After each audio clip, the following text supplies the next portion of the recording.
13 मार्च साल 1940 लंदन के Caxton hall में बैठक थी, रॉयल सेंट्रल एशियन सोसाइटी की बैठक। इस बैठक में सोसाइटी ने स्पीच देने के लिए लंदन के मशहूर लोगों को बुलाया था। तभी वहां एक सिख युवा ने प्रवेश किया। हाथ में एक मोटी किताब थी। सुरक्षा कर्मियों ने किताब साइड रखी और युवक की तलाशी ली। सब कुछ ठीक पाया। युवा अंदर हॉल में आकर बैठ गया। थोड़ी देर बाद रॉयल सेंट्रल एशियन सोसाइटी के लोगों ने स्पीच देने मंच पर बुलाया माइकल ओड्वायर नामक एक अंग्रेज को। युवक ने किताब खोली और उसके अंदर से एक रिवॉल्वर निकाला। आप सोच रहे होंगे कि किताब से रिवॉल्वर कैसे निकाला। दरअसल उन्होंने किताब के पन्नों को रिवॉल्वर के शेप में काट लिया था और बक्से जैसे बनाया था। उससे उनको रिवॉल्वर छिपाने में आसानी हुई। स्पीच के बाद दीवार के पीछे से मोर्चा संभालते हुए उस युवक ने माइकल ओड्वायर को निशाना बनाया। उनकी चलाई 2 गोलियां ओड्वायर को लग गई, जिससे उसकी तुरंत मौत हो गई। इसके साथ ही युवक ने अपनी प्रतिज्ञा पूरी की और दुनिया को संदेश दिया कि अत्याचारियों को भारतीय वीर कभी छोड़ा नहीं करते। नमस्ते जी, मैं हूं हरप्रीत कौर। आखिर कौन था ये युवक जो अपनी एक प्रतिज्ञा पूरी करने के लिए लंदन चला गया था? कोई पर्सनल दुश्मनी थी या मन में कोई गहरा जख्म था या 21 साल पुराना कोई प्रतिशोध? सवालों को एक एक करके जानते हैं और उम्मीद है कि हर एक जवाब मां भारती के इस लाल के प्रति श्रद्धा और गर्व भर देगा। साल था 1933। स्थान था बिना बंटवारा हुए पंजाब की राजधानी लाहौर। जिस शख्स को ब्रिटिश पुलिस और अंग्रेजों की खुफिया एजेंसियां उदय सिंह या शेर सिंह और फ्रैंक ब्राजील के नाम से जानती थी, अब पासपोर्ट में उसका नाम उधम सिंह दर्ज था। इस फर्जी ब्रिटिश पासपोर्ट पर उधम सिंह के नाम से हस्ताक्षर थे और नंबर था 52753। पुलिस रिकॉर्ड में उदय सिंह के नाम से दर्ज व्यक्ति अब उधम सिंह बन गया था। इस पासपोर्ट को हासिल करने के पीछे उधम सिंह का मकसद पुलिस की नजरों से बचकर भारत से बाहर जाना था। उधम सिंह सबसे पहले इटली पहुंचे, जहां वह 3-4 महीने तक रहे। फिर फ्रांस, स्विट्जरलैंड और ऑस्ट्रिया से गुजरते हुए वह 1934 के अंत में इंग्लैंड पहुंचे। 1936 और 1937 के बीच उधम सिंह ने रूस, पोलैंड, लातविया और एस्टोनिया की यात्रा की और फिर 1937 में इंग्लैंड लौट आए। कुल 18 देशों की यात्रा की, उन देशों की जहां जहां अंग्रेजों के खिलाफ हथियारबंद युवक जमा हो रहे थे। ये एक अनूठे जज्बे का किस्सा है। इस किस्से में अंग्रेजों के खिलाफ भारत का पहला हथियारबंद संगठन जो एक सेना बना रहा था ताकि एक झटके में अंग्रेजों को भारत से विदाई दे दी जाए। दरअसल साल था 1912। अमेरिका के पोर्टलैंड में भारतीय लोगों का बहुत बड़ा सम्मेलन हुआ। हरनाम सिंह, सोहन सिंह भकना सहित कई भारतीय इस सम्मेलन में हिस्सा लेने पहुंचे। इसी दौरान आर्य समाज की विचारधारा से प्रभावित और महर्षि दयानंद सरस्वती जी के परम शिष्य लाला हरदयाल ने वहां अपना भाषण दिया। कहा, बिना हथियार उठाए आजादी नहीं पाई जा सकती। फिर क्या था, आजादी के लिए चल रही मुहिम तेज हो चली। आर्य समाज के सिपाहियों ने विदेशी धरती पर गदर आंदोलन की नींव रख दी। ये अपनी तरह का पहला आंदोलन था जिसकी नींव विदेश में रखी गई थी। विदेश गए विद्यार्थी इस आंदोलन की सभा में बढ़ चढ़कर हिस्सा ले रहे थे। गदर पार्टी का एक ही मकसद था, किसी भी तरह से भारत की आजादी। यहाँ इनका एक ही नारा था, देश की आजादी के लिए हर तरह से आहूत होना। एक किस्म से कहो, यह साम्राज्यवाद के खिलाफ आर्य समाज के कार्यकर्ताओं का हथियार बंद संघर्ष का ऐलान और भारत की पूरी आजादी की मांग करने वाला आंदोलन था। गदर पार्टी ने अपना पत्र हिंदुस्तान गदर निकाला, जिसमें ब्रिटिश हुकूमत का खुला विरोध किया गया। यह पत्र हिंदी, पंजाबी, उर्दू और अन्य भारतीय भाषाओं में छापा जाता था। गदर पार्टी ने एक पोस्टर भी छापा था, जिसे पंजाब में जगह जगह चिपकाया भी गया था। इस पोस्टर पर लिखा था, जंग दा होका, अर्थात युद्ध की घोषणा। विदेश के लोगों के लिए गदर पार्टी के कार्यालय ही सुरक्षित और संरक्षित स्थान होते थे। इन्हीं सब देशों के कार्यालयों से होते हुए उधम सिंह अपनी 21 साल पहली प्रतिज्ञा पूरी करने लंदन पहुंचे थे।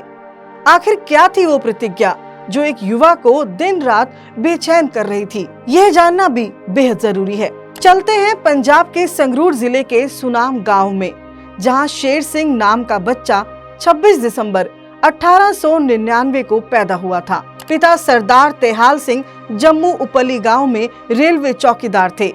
शेर सिंह के एक भाई भी थे, मुक्ता सिंह। 7 साल की उम्र में शेर सिंह अनाथ हो गए। पहले माँ चल बसी और उसके 6 साल बाद पिता। माँ बाप के मरने के बाद दोनों भाइयों को अमृतसर के सेंट्रल खालसा अनाथालय में भेज दिया गया। वहाँ लोगों ने दोनों भाइयों को नया नाम दिया। शेर सिंह बन गए उधम सिंह और मुक्ता सिंह बन गए साधु सिंह। लेकिन होनी कुछ और लिखी थी। साल 1917 में साधु सिंह की भी मौत हो गई। माँ बाप पहले चल बसे थे, अब भाई भी चल बसा। दुख से उभरते हुए उधम ने 1918 में मैट्रिक के एग्जाम पास किए। साल 1919 में अनाथालय छोड़ दिया। अनाथालय छोड़ने के बाद उधम ने सोचा कोई नौकरी मिल जाएगी, अपना घर बसा लेंगे, लेकिन किस्मत में कुछ और ही लिखा था। साल था 1919। उधम अनाथालय से बाहर आए। बैसाखी का दिन था। पंजाब के अमृतसर में हजारों की तादाद में लोग एक पार्क में जमा हुए थे। रॉलेट एक्ट के खिलाफ शांति से प्रोटेस्ट कर रहे थे। जनरल डायर अपनी फौज के साथ वहां आ धमका और घेर लिया पूरे बाग को। उसने ना तो प्रदर्शनकारियों को जाने के लिए कहा और ना कोई वार्निंग दी। डायर ने बस एक काम किया, अपनी फौज को फायरिंग करने का ऑर्डर दिया। फिर शुरू हुआ नरसंहार। अंग्रेजों ने उन मासूम लोगों पर दनादन गोलियां चलाई। उस फायरिंग में बहुत से लोगों की जान चली गई। बाग का इकलौता एंट्री एग्जिट गेट अंग्रेजों ने बंद कर रखा था। लोग बचने के लिए पार्क की दीवार पर चढ़ने लगे। कुछ जान बचाने के लिए कुएं में कूद गए। गोरों की इस हरकत से सब गुस्साए बैठे थे, पर इस घटना से एक इंसान था जो इतना ज्यादा गुस्साया कि उसने जनरल डायर को खत्म कर डालने का मन बना लिया। ये थे उधम सिंह, सरदार उधम सिंह। उधम सिंह के सामने ही 13 अप्रैल 1919 को जलियांवाला बाग नरसंहार हुआ था। उन्होंने अपनी आंखों से जालिम डायर की करतूत देखी थी। वे गवाह थे उन हजारों भारतीयों की हत्या के जो जनरल डायर के आदेश पर गोलियों के शिकार हुए थे। यहीं पर उधम सिंह ने जलियांवाला बाग की मिट्टी हाथ में लेकर जनरल डायर और तत्कालीन पंजाब के गवर्नर माइकल ओ डायर को सबक सिखाने की प्रतिज्ञा ली। इसके बाद वो गदर पार्टी में शामिल हो गए। सरदार उधम सिंह क्रांतिकारियों से चंदा इकट्ठा करके देश के बाहर चले गए। उन्होंने दक्षिण अफ्रीका, जिम्बाब्वे, ब्राजील और अमेरिका की यात्रा करके क्रांति के लिए खूब सारे पैसे इकट्ठा किए। इस बीच देश के बड़े क्रांतिकारी एक एक करके अंग्रेजों से लड़ते हुए जान देते रहे। ऐसे में उनके लिए आंदोलन चलाना मुश्किल हो रहा था, पर वो अपनी प्रतिज्ञा को पूरी करने के लिए मेहनत करते रहे। उधम सिंह के लंदन पहुंचने से पहले जनरल डायर तो अपनी करनी का भुगतान करते हुए बीमारी के चलते मर गया था। ऐसे में उधम सिंह ने अपना पूरा ध्यान माइकल ओडायर को मारने पर लगाया। उधम सिंह को भगत सिंह बहुत पसंद थे। उनके काम से उधम बहुत इम्प्रेस थे। भगत सिंह को वो अपना गुरु मानते थे और इसी के चलते लंदन पहुंचे। नरसंहार के वक्त पंजाब का गवर्नर रहा माइकल फ्रांसिस ओडायर, जिसने नरसंहार को उचित ठहराया था, किताब से रिवॉल्वर निकाली और फ्रांसिस ओडायर को भून डाला। उधम सिंह ने वहां से भागने की कोशिश नहीं की और अरेस्ट हो गए। उन पर मुकदमा चला। कोर्ट में पेशी हुई। जज ने सवाल दागा कि उसने ओडायर के अलावा उसके दोस्तों को क्यों नहीं मारा। उधम सिंह ने जवाब दिया कि वहां पर कई औरतें थी और हमारी संस्कृति में औरतों पर हमला करना पाप है। 4 जून 1940 को उधम सिंह को हत्या का दोषी ठहराया गया। 31 जुलाई 1940 को उन्हें पेंटनविले जिले में फांसी दे दी गई। इस तरह उधम सिंह भारत की आजादी की लड़ाई के इतिहास में अमर हो गए। 1974 में ब्रिटेन ने उनके अवशेष भारत को सौंप दिए। अंग्रेजों को उनके घर में घुसकर मारने का जो काम सरदार उधम सिंह ने किया था, उसकी हर जगह तारीफ हुई। यहाँ तक कि जवाहरलाल नेहरू ने भी इसकी तारीफ की। नेहरू ने कहा कि माइकल ओडॉयर की हत्या का अफसोस तो है, पर यह बेहद जरूरी भी था। इस घटना ने देश के अंदर क्रांतिकारी गतिविधियों को एकाएक तेज कर दिया। सरदार उधम सिंह की यह कहानी आंदोलनकारियों को प्रेरणा देती रही और इसके बाद की तमाम घटनाओं को सब जानते हैं।